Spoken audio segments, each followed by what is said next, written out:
Let's take a look at euro-dollar on the back of some of these concerns. In particular, we've seen a little bit of an unwind on that cross below the 145 handle this week. Dollar-yen also pulling back from the 85 we had in the past 7 days to 83.19. Let's bring in John Noonan, Senior FX Analyst at Thomson Reuters, joining us from Sydney today. And Marc Faber is with us too, Editor and Publisher of the Gloom, Boom and Doom Report. John, let's pick up on some of these euro concerns that there might be restructuring of Greek debt and also concerns about the bailout now with Portugal, given the change in voting that's occurring in Finland. How much is this is priced into the euro, and do you see real solid risks here? Well, I don't think it is priced into the euro. I think the foreign exchange market investors have been focused purely on the fact that the ECB will be more aggressive than the Fed and the Bank of Japan. But it really is a G3 ugly sister contest that continues to go on and on. I think it's showing up now that European authorities, a year ago, while they were addressing some of the liquidity issues with the bailouts and the ECB moves, they never really confronted the possibility that restructuring would have to take place. And I think where that smoke is, there's a lot of fire. You may see the market, after a very strong rise since the end of March in the euro against both the dollar and the yen, may start to ease back a little bit on profit taking, nothing else. But the alternatives aren't that wonderful. Yeah, John, but I guess if we hear any further hawkish comments from the ECB, then doesn't that put the interest rate story back on the agenda again and overtaking these European debt fears? Yeah, well, a lot of it depends on market positioning, and the market is very positioned along the euro on that very aggressive ECB. I think the market's pricing in about 3 rate hikes between now and the end of the year, or 2 more, I should say. That's already priced in, and there might be some concern that maybe the ECB will hold off a little bit if it looks like the likes of Ireland and Portugal and the other peripheral European countries are not coping well with the rising interest rate scenario. So I think it's more about positioning. We're heading into the Easter period, and I think, after a long run higher, we could see a bit of profit taking, but not too much. John, Bernie in Hong Kong. I'm with Dr. Marc Faber, the original Dr. Doom. And you're sounding pretty sort of doomsday these days about a lot of stuff that we've talked about. Could I get you to engage with John in Sydney, Mark? Yes, hi, John. I basically agree with you, but obviously I think that you're right in saying that we're in a contest for the ugliest currency. But I disagree with the fact that people are heavily positioned in euros. I have a lot to do with very well-to-do people around the world, Latin Americans, US citizens, Europeans, Asians. I would say most of them had at least 70 to 80% of their money in US dollars.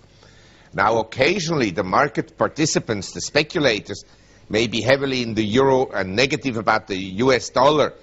But by and large, there's a huge overhang of US dollars globally.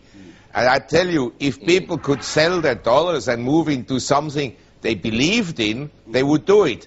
But I believe that the best currency is still gold and silver, and this is not the perception of most people. They think that gold and silver are speculative investments. Okay, John, what do you think? Yeah. Well, I would agree with a lot of those sentiments. As far as the positioning is concerned, yeah, that's why I don't see much of a correction in the euro. Also, you have to add to that the fact that Asian central banks have been intervening heavily. They've got US dollars they don't want, and they diversify all the time. So there's still this supply-demand effect that is helping the euro. So I think it looks as if the dollar is going to continue to trend lower. I agree with that. I was looking for a really relatively small correction.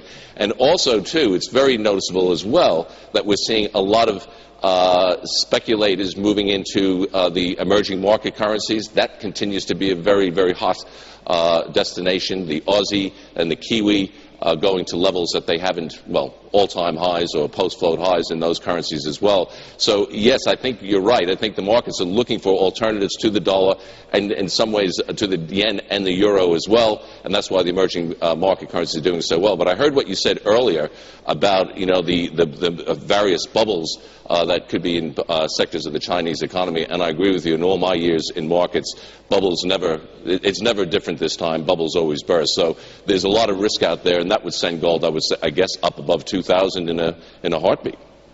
Wow. John, Mark was sitting here while you were talking, doing a Calvin and Hobbes when Mrs. Wormswood called on him, and he had the answer. What set off the alarm bells? Well, I think that conceivably the US dollar here could rebound. Mm-hmm. But I maintain my longer-term projection. The value of the US dollar will be precisely its intrinsic value, namely zero. Precisely zero. 2 years ago. Yes, I told you 2 years ago, wow. And I still maintain that. Wow. John. Okay, if the G3 currencies are the ugly sisters, then is the Kiwi dollar something of a beauty queen? It did hit a 3-year high. It did back off from that after the inflation data came out. Not as hot as everyone was expecting it to be. Is the bias to the upside for Kiwi, John?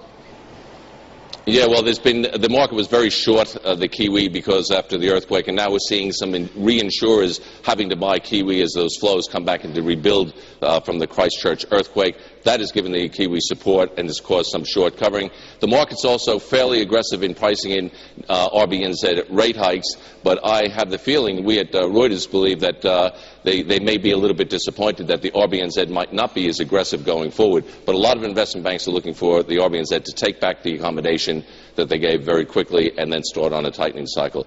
Once that perception is watered down, I think the Kiwi could come off these highs. Okay, listen, John, great to talk to you. Thanks for the time. John Noonan, Thomson Reuters, live down in Sydney.